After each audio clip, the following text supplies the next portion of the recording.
Ciao e benvenuti ad un nuovo viaggio di Viaggia e Corri con Elisa.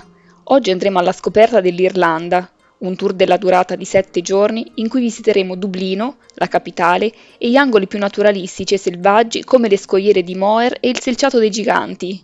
Pronti? Andiamo! Iniziamo con Dublino, in cui resteremo 2 giorni. Ci troviamo in piazza O'Connell Street, davanti a The Spire, noto anche come Monumento alla Luce, una torre d'acciaio alta 120 metri, con 3 metri di diametro alla base e 15 centimetri in altezza. Fu costruito dall'architetto britannico Jan Rigby. Fino al 1966, al posto di The Spire, vi era collocata la Nelson's Pillar, da circa 150 anni, cioè un'opera raffigurante l'ammiraglio inglese Nelson. Questo monumento fu fatto esplodere da una bomba per mano dell'IRA, l'esercito repubblicano irlandese, nato per combattere la guerra d'indipendenza contro le forze inglesi. Nel 1998 prese vita un progetto di rivalutazione urbanistica della capitale, in particolar modo di O'Connell Street, in declino dagli anni 70, e in questa competizione internazionale vinse l'idea di Jan Rigby. La torre divenne il simbolo della lotta per l'indipendenza dell'Irlanda. Vicino al The Spire si trova un altro simbolo della lotta per l'indipendenza irlandese, il General Post Office, la sede centrale del servizio postale irlandese. Questo monumento, infatti, divenne il quartier generale dei leader dissidenti durante la rivolta di Pasqua del 1916, un tentativo dei militanti repubblicani irlandesi di ottenere l'indipendenza dal Regno Unito con le armi. La rivolta durò dal 24 al 29 aprile 1916 e membri dei volontari irlandesi guidati dal poeta Pearse si unirono al rivoluzionario James Connolly e proclamarono, dal General Post Office, la Repubblica Irlandese indipendente. La repressione fu violenta e fu sedata in 6 giorni, ed i suoi leader furono processati dalla corte marziale e giustiziati nella prigione di Kilmainham Gaol. Sul frontone sorgono 3 statue, quelle laterali sono afferenti alla mitologia romana. Mercurio, sulla sinistra, rappresenta il messaggero, colui che porta le poste nel mondo. Alla destra si trova Fedeltà, con il cane, mentre al centro la statua rappresenta la mitologia irlandese e la rappresentazione dell'Irlanda, ovvero una donna con un'arpa, ma anche una guerriera con una lancia. È anche chiamata Ebernia, perché quando i Romani arrivarono qui la chiamarono la terra del lungo inverno. Passeggiando per Dublino troviamo incise sulla pietra immagini che si ispirano al romanzo del poeta irlandese James Joyce, Ulisse. 16 giugno 1904 è la data in cui è ambientato il romanzo Ulisse di James Joyce e in cui si svolgono tutte le vicende che vedono come protagonista Leopold Bloom a Dublino. Questa data è diventata famosa come Bloom's Day, una celebrazione annuale in onore dell'opera e dell'autore, con eventi e rievocazioni che si tengono in diverse città del mondo. Eccoci arrivati a Temple Bar, il quartiere della movida dublinese, ritrovo ideale per chi vuole trascorrere la serata tra birra e musica dal vivo. Si raccolgono qui, infatti, molti artisti di strada e musicisti, ma non solo, a Temple Bar si trovano anche musei, numerosi negozi vintage dove trovare pezzi di ogni epoca e installazioni artistiche. Lungo il cammino ci imbattiamo in altre immagini che ci ricordano la presenza di un popolo che plasmò la storia dell'Irlanda, i Vichinghi. I Vichinghi arrivarono in Irlanda nel 795 d.C. e governarono per circa 300 anni. In questo periodo stabilirono nuove rotte commerciali e introdussero i soldi, mentre prima il commercio avveniva con il baratto. Furono sconfitti nella battaglia di Clontarf nel 1014 dal re irlandese Brian Boru, che a sua volta perse la vita.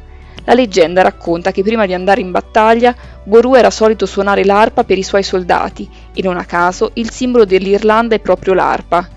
Brian Boru era un re gaelico appartenente ai Celti e i Celti si stabilirono in Irlanda molto prima, tra il VI e il I secolo a.C., dividendosi in tribù spesso in lotta tra loro.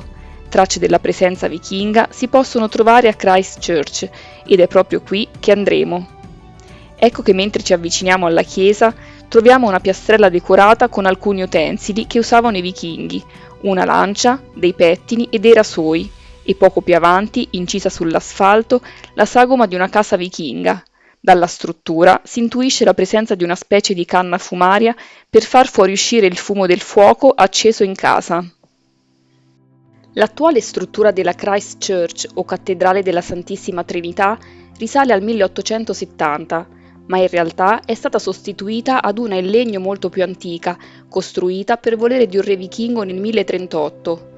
Un incendio distrusse la chiesa e i Normanni, dall'inglese Northmen, uomini del nord, ovvero i vichinghi che si stabilirono nella Francia del nord, fondando la Normandia, durante il loro dominio in Irlanda fra gli anni 1173 e 1240 ricostruirono la cattedrale. Entrando in questo luogo sacro ci sono alcuni simboli che ne esaltano l'importanza, tra questi il cuore di Lorenzo O'Toole, ovvero l'arcivescovo di Dublino eletto tale nel 1162 e fatto santo nel 1225, importante per aver fatto da mediatore tra gli irlandesi e gli invasori anglo-normanni. Nella cripta si trovano tesori, libri e abiti.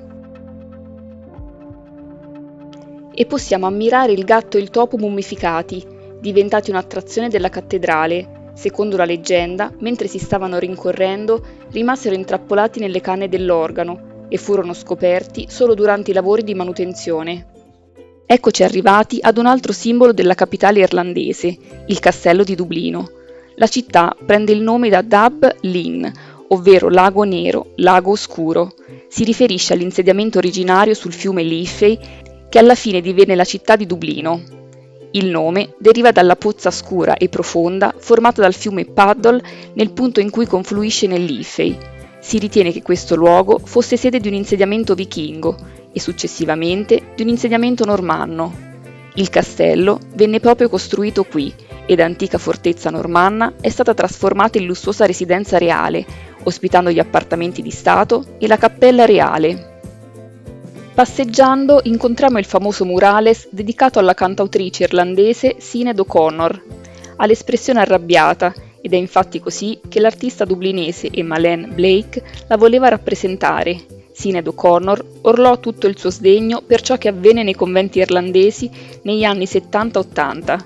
Si trattava di case di accoglienza in cui finivano le donne rimaste incinta fuori dal loro matrimonio. Molti di questi bambini venivano venduti a famiglie benestanti. Altrettanti morirono. In totale si stima che in 18 istituti circa 9.000 bambini o neonati siano morti nel periodo che va dal 1922 al 1998. Il film Filomena del 2013 racconta proprio questa storia. Terminiamo questa prima giornata di fronte alla celebre statua di Molly Malone, diventata anche questo simbolo di Dublino. La statua raffigura una giovane donna mentre spinge un carretto con dei cesti pieni di frutti di mare. Tuttavia, dal suo abbigliamento scollato, si intuisce anche il suo secondo lavoro. La leggenda racconta che nacque nella seconda metà del 1600 e morì all'età di 36 anni, per colera o per una delle malattie trasmesse dai suoi clienti. La storia di Molly Malone è cantata dalla band The Dubliners ed è così sentita dai cittadini di Dublino da diventare l'inno non ufficiale della città. Oggi è un'attrazione turistica e i turisti le tassano il seno come portafortuna.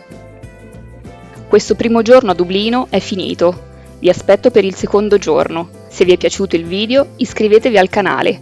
Grazie e al prossimo viaggio!